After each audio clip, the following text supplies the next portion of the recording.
Et c'est le grand entretien. Bonjour Virginie Guiraudon. Bonjour. Virginie Guiraudon, directrice de recherche au CNRS, spécialiste des questions migratoires européennes. L'Aquarius fait route actuellement, on l'a entendu dans les journaux, vers Marseille, après avoir débarqué mercredi 141 migrants dans le port de La Valette à Malte. Longue semaine pour ce navire humanitaire et ses migrants à bord, et il n'est pas le seul. Virginie Guiraudon, Emmanuel Macron s'est félicité qu'on ait trouvé une solution pour la répartition des migrants entre la France, l'Allemagne, le Portugal, le Luxembourg et l'Espagne. Est-ce que, selon vous, on peut vraiment s'en réjouir? Alors, Monsieur Macron s'en réjouit parce qu'effectivement, les gens ont quand même été débarqués à Malte et non pas en France. Donc la France reste un pays du bord de la Méditerranée, mais ne se considère pas comme un pays de premier accueil. Et puis, est-ce qu'on peut s'en réjouir? Bon, un peu comme le Saint-Louis dans les années 30, on voit ces bateaux errer, déjà évidemment en juin, encore maintenant. Aucune solution un peu plus pérenne sur les traversées de la Méditerranée sont vraiment mises en œuvre. Et surtout, moi j'ai l'impression qu'on réduit du coup la question des migrations des deux côtés de la Méditerranée à une crise humanitaire. C'est-à-dire qu'on attend, on fait attendre les bateaux, on laisse les gens dans des situations difficiles, on laisse aux associations humanitaires on les gérer le problème tant bien que mal. Alors, je ne sais pas si l'honneur est sauf pour Monsieur Macron, peut-être pour SOS Méditerranée, parce qu'il faut rappeler que c'est une association européenne, franco-allemande, donc un exemple de solidarité européenne, même s'il vient de la société civile. Et vous, Virginie Guiraudon, en tant que chercheur, vous travaillez sur ces questions. Quand on dit, quand Emmanuel Macron dit l'honneur est sauf, l'honneur de l'Europe est sauvé, est-ce que l'Europe est véritablement à la hauteur de ce dossier? La réponse est non. Elle n'est pas à la hauteur de ce dossier, puisque en fait, ce qui explique que les gens traversent de façon dangereuse par la mer, des fois aussi par la terre, comme on l'a vu avant via la Turquie et la Grèce, c'est parce qu'ils ne peuvent pas entrer de façon légale. Et ça, c'est l'histoire de Schengen, hein, avec le renforcement des frontières extérieures. Après, on a aussi évidemment ce qu'on appelle Dublin, c'est-à-dire le fait qu'il n'y a pas de solidarité entre les États européens. C'est normalement des pays où arrivent d'abord les gens qui doivent traiter les demandes d'asile. Donc ça a été un système qui a en fait créé l'immigration irrégulière. Donc c'est bien les politiques européennes qui sont responsables du fait que les gens prennent des risques, passent par des routes maritimes. Ils n'ont pas non plus été à la hauteur parce que ça fait maintenant presque 20 ans qu'on voit non seulement des morts en mer, mais qu'on sait que suivant qu'on va des fois avoir des gens qui vont vers l'Espagne, des fois vont vers l'Italie. Et Et plusieurs années on le sait aussi que depuis vous, en 20 tant ans. que chercheur, vous alertez les pouvoirs publics. Oui, alors nous on alerte. D'ailleurs, juste avant le Conseil européen de juin, avec on a eu plus de 600 ou 700 collègues du monde entier qui ont signé un appel parce qu'on voudrait un GIEC sur l'immigration, c'est-à-dire un groupe international d'experts qui puisse faire un constat calme, posé, avec les résultats qu'on a dans différentes disciplines des sciences sociales, pour enfin qu'on parle réellement de ce que c'est que la migration, cette dynamique, pourquoi les gens partent. Par exemple, pour vous rappeler que ben non, il n'y a que 246 millions de migrants internationaux dans le monde, que la plupart des Africains qui migrent dans un autre pays africain, 80%, que pas tant que ça veulent venir en Europe. Donc de vraiment remettre un petit peu à plat cette question, plutôt qu'on se focalise toujours sur une question soit sécuritaire, fermer les frontières, soit humanitaire, sauver les gens en mer, et qu'on vienne vraiment, en tant que chercheur d'immigration, essayer de comprendre pourquoi les gens viennent et comment aussi il faudrait les traiter pour qu'ils puissent s'insérer et pour qu'il y ait voilà, des dynamiques positives pour l'immigration. Virginie Guiraudon, vous signez, vous faites partie de ceux qui ont signé cette tribune parue dans Le Monde, donc fin juin, au moment du Mm. sommet européen. Ma question, elle est, est-ce qu'il y en a pas, enfin, est-ce que vous en avez pas un peu marre, vous, de travailler sur ces dossiers et puis qu'on vous écoute pas, parce qu'au bout du compte, personne n'a donné suite à cette tribune. Il y a 800 personnes qui la signent, mais la suite, on l'entend pas du gouvernement. Oui, alors nous avons écrit au président de la République. On espère qu'il va considérer peut-être un portage politique de cette initiative qui se veut être vraiment une initiative collective et internationale de chercheurs vraiment de différentes disciplines et de différents pays pour avoir plus de poids pour peser politiquement. Oui, on en a assez. Moi, je suis chercheuse au CNRS, c'est un établissement public. Je suis payée donc par le contribuable. Il me paraît normal qu'on écoute ce que je dis ou qu'on lise ce que j'écris. Je suis censée être utile d'une certaine manière à mon pays. Donc c'est vrai que depuis 20 ans, ça fait 20 ans que j'écris sur les politiques européennes d'immigration. On a été, je pense qu'il y a un désarroi des chercheurs parce qu'on voit évidemment la montée des populismes, on voit des lois très restrictives. Alors qu'on sait que c'est pas la façon dont on peut mieux, pour les migrants et pour les pays d'accueil et d'origine, prendre en enfin, dire avoir une vision vraiment positive des migrations. Et ce serait quoi une vision positive de l'immigration? Bah, une vision réaliste, c'est-à-dire les gens partent, c'est un phénomène social, la migration. C'est pas un problème politique, on l'a construit comme problème politique. C'est un phénomène social qui a un impact sur à la fois des sociétés d'origine, parce que les gens restent en contact avec les sociétés d'origine. C'est pas juste des transferts d'argent, mais aussi de savoir-faire, de normes. Ça a un impact sur les sociétés d'accueil. D'ailleurs, l'Europe est un peu contradictoire parce qu'elle dit qu'elle veut pas d'immigrants, mais elle veut aussi des millions d'immigrants parce qu'elle vieillit.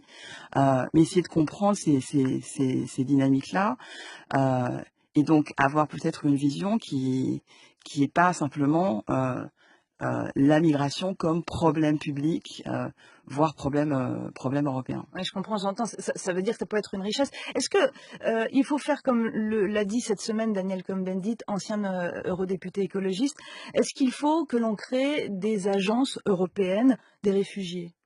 Alors, il y a en fait déjà une agence européenne qui s'appelle le Bureau européen d'appui sur les questions d'asile. Il existe depuis 2010 et il est censé aider les pays qui voient arriver un certain nombre de demandeurs d'asile. Il existe déjà et c'est lui qui est avec Frontex, l'agence européenne du contrôle des frontières extérieures, dans les fameux hotspots, hein, ces centres où arrivent les gens, notamment en Italie et en Grèce.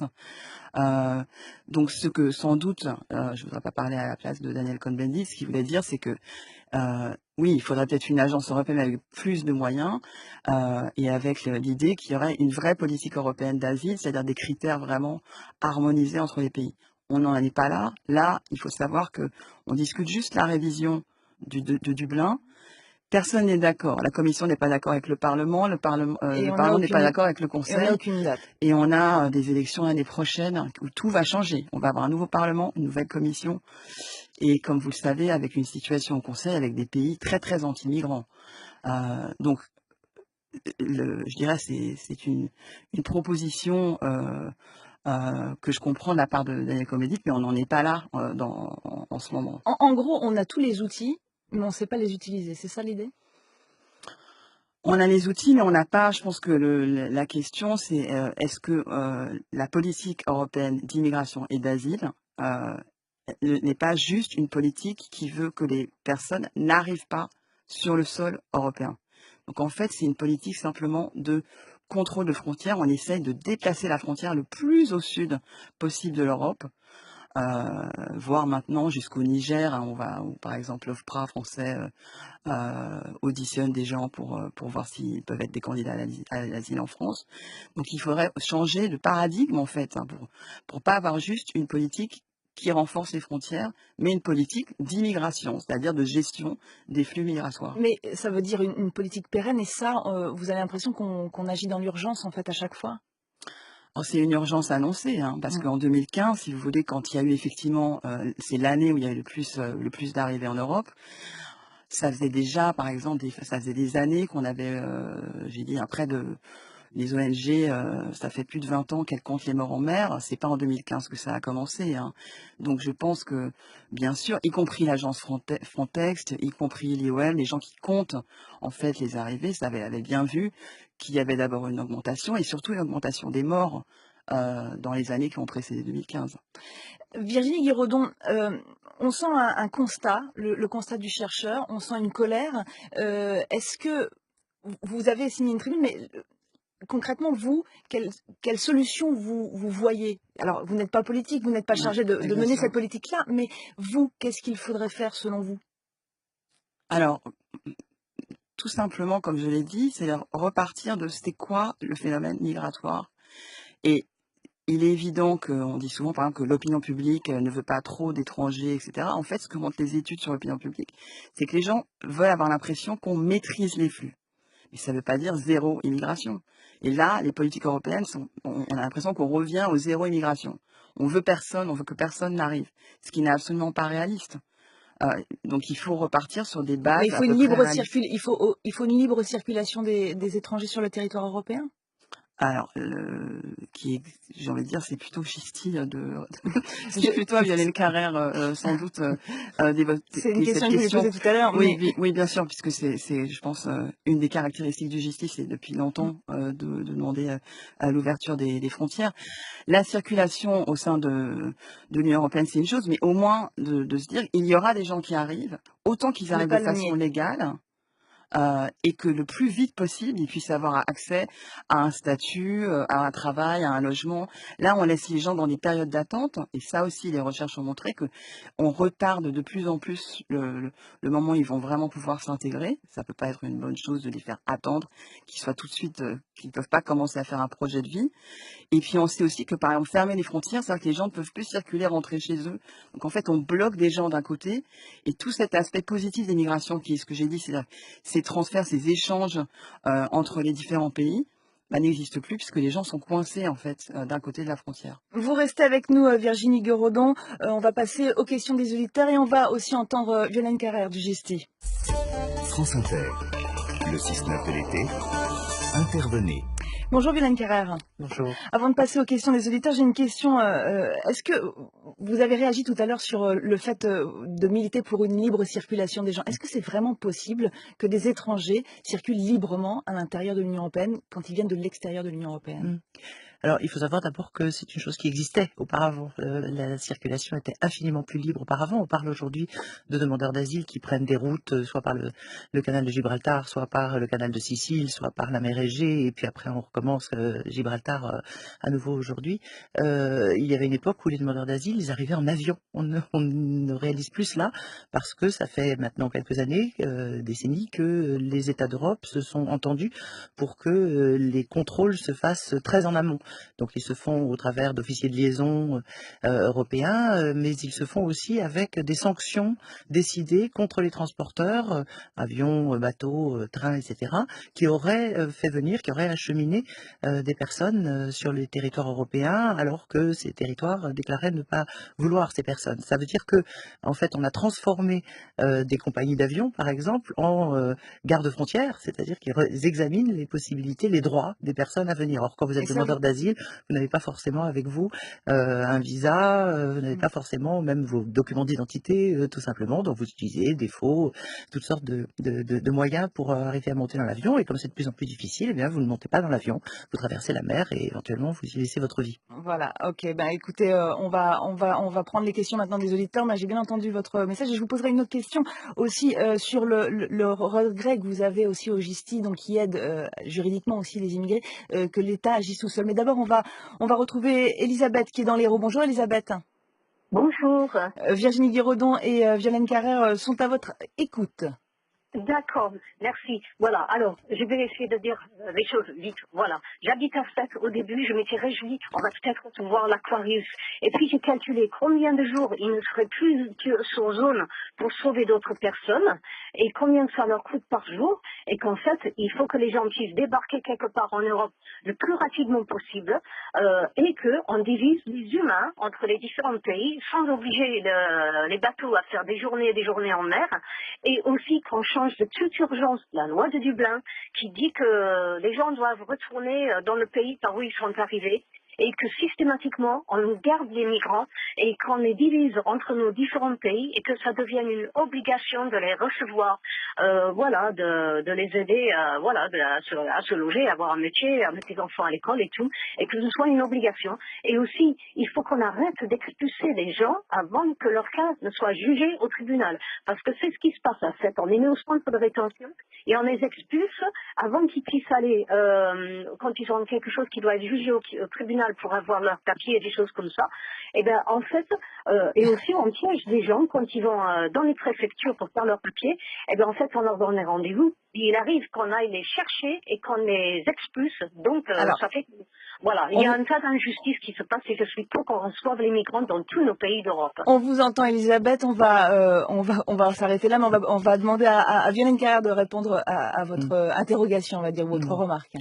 Tout ce qui est pointé par cette auditrice est très juste et c'est très bien que ça le soit par une citoyenne qui remarque en effet que c'est absolument inhumain de laisser en mer des personnes qui ont déjà eu des traversées hyper pénibles et douloureuses, de les laisser attendre en mer, de savoir si ce sera Malte ou pas Malte, Marseille ou pas Marseille, etc., etc., le port dans lequel elles pourront arriver. Et ça rend évidemment difficile la tâche pour les sauveteurs en mer eux-mêmes qui doivent se transformer en médecins, psychologues, etc., pour faire en sorte que les personnes puissent attendre le moment où quelque chose sera décidé sur leur sort. Et en effet, ce qui est pointé, c'est la responsabilité, entre autres, du règlement Dublin qu'évoquait Virginie tout à l'heure, dont toute la société civile qui suit ces questions remarque les effets absolument délétères. C'est-à-dire que tout le monde voit bien que c'est une catastrophe, que c'est une machine complètement compliquée, au rouage très compliqué, et qui produit des effets absolument contraires même à l'ambition des États européens. En créant Dublin, on voulait mieux répartir les demandeurs d'asile sur les territoires européens, et non seulement on n'arrive pas à faire ça, mais on n'arrive même pas à faire en sorte que des gens puissent accéder à des droits minimaux. Et Violaine Carrère, vous êtes comme dans le même cas que Virginie Guiraudon. Vous avez fait les États généraux. Il y a beaucoup d'associations qui ont travaillé là-dessus sur la question de la migration et des migrations en Europe. Vous êtes comme Virginie Guiraudon qui disait moi je suis payée par le contribuable et j'ai l'impression de ne pas être entendue par les politiques. Vous avez le sentiment aussi de ne pas être entendu et que finalement le gouvernement agit seul. Oui, je crois qu'en effet les associations, qu'elles soient ou non subventionnées par les États, la société civile d'une manière générale, de même que les chercheurs, ne sont pas écoutés, ne sont pas entendus parce qu'il a été convenu depuis longtemps, ce n'est pas que depuis ce gouvernement-ci, que la politique migratoire, elle se traite à un autre niveau. C'est-à-dire que l'idée, c'est d'en faire une espèce d'argument de souveraineté. Voilà, nous sommes un gouvernement qui agit, qui gouverne, puisque nous gérons les flux, ou nous tentons de gérer les flux, enfin on fait des efforts pour gérer les flux, c'est ce qu'on nous raconte. On ne gère aucun flux disant cela. Et c'est vrai que 450 organisations de toute taille, des très grandes et très connues, la CIMAD, le Secours catholique et beaucoup d'autres, et aussi des tout petits collectifs, avaient interpellé Emmanuel Macron en disant il faut faire des états généraux des migrations. On n'a pas eu de réponse de l'Élysée, on a essayé de les faire tout seul comme des grands, et donc ces états généraux fonctionnent. Alors il y a eu une plénière en mai dernier, mais il y a eu aussi 106 assemblées locales, et lorsqu'on regarde les cahiers de doléances de ces 106 assemblées locales partout en France, on constate que les effets des politiques menées actuellement, ils sont lus de façon très claire par tout le monde, et qui disent mais on ne peut pas laisser des gens dans ce dénuement, dans cette incertitude, dans cette angoisse et dans cette inutilité pour tout le monde, pour eux bien sûr, et pour nos sociétés aussi. On va prendre l'appel de Joël qui est dans le Tarn. Bonjour Joël. Oui, bonjour. On se félicite d'avoir trouvé une solution européenne pour les réfugiés, alors qu'on bloque actuellement 3 bateaux à Malte. De plus, quand l'Europe décide d'une répartition entre les différents pays, c'est une répartition que l'on accepte, dont 30 000 en France, on n'en accepte que 6 000, soit un cinquième en réalité. Votre question, Joël? On fait de la com, mais on se moque complètement des décisions qui nous gênent. Ça, c'est pas une question. Si un migrant mort est un migrant de moins, est-ce que ce n'est pas inhumain que l'on mette des moyens énormes pour sauver un Français en mer, alors que l'on ferme les yeux quand c'est un migrant qui essaye de venir et qu'on le laisse mourir?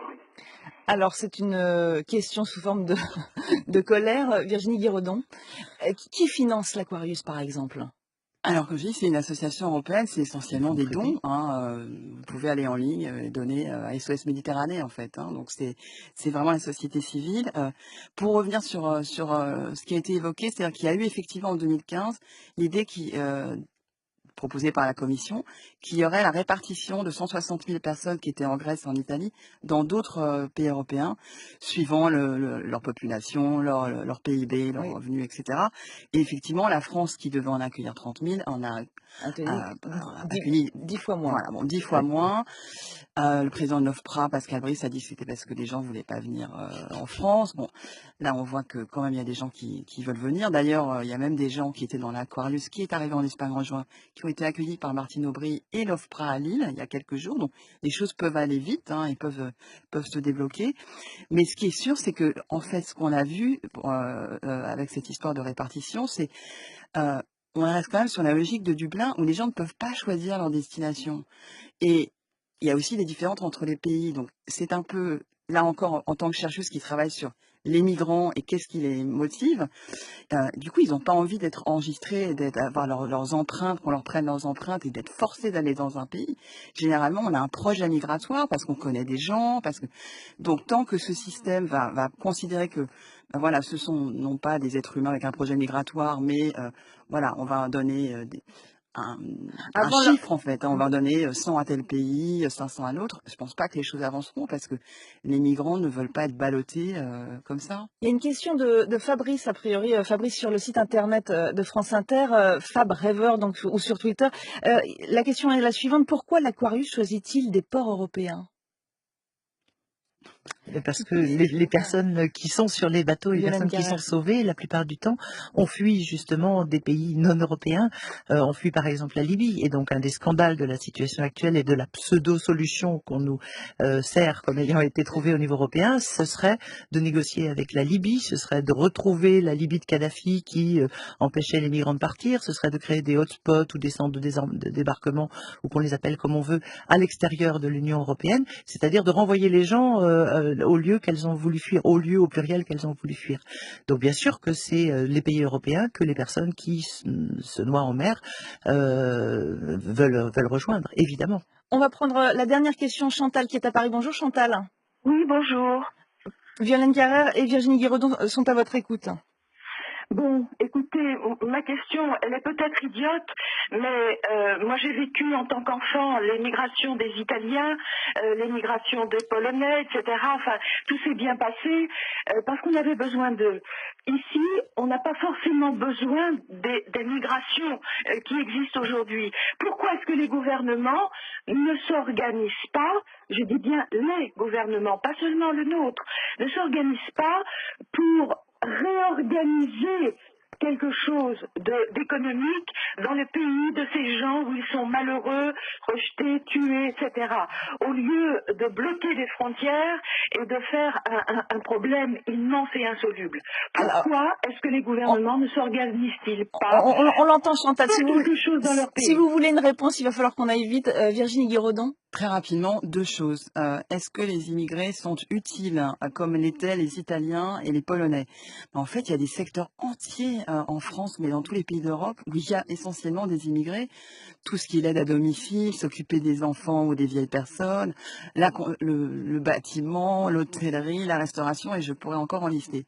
Deuxième chose, est-ce que si on donne de l'argent aux pays en développement, il y aura moins de migrants? Ben non, on sait exactement que c'est le contraire. Ce sont des pays qui sont en développement, où les gens sont relativement éduqués, qu'on va avoir plus de migration parce que les gens vont se projeter, mais c'est pas les plus pauvres qui migrent.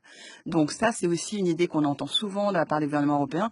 On va donner de l'aide au développement et du coup, les gens resteront chez eux. Ça se passe pas du tout comme ça, en fait, dans la réalité. Merci beaucoup, Violaine. On va d'abord dire merci beaucoup à vous, Virginie Guiraudon, juriste alors chercheuse au CNRS. Ma fiche est mauvaise. Donc Virginie Guiraudon, chercheuse au CNRS, et Violaine Carrère, juriste au GISTI. Merci à vous deux d'avoir répondu à nos questions et belle journée à vous.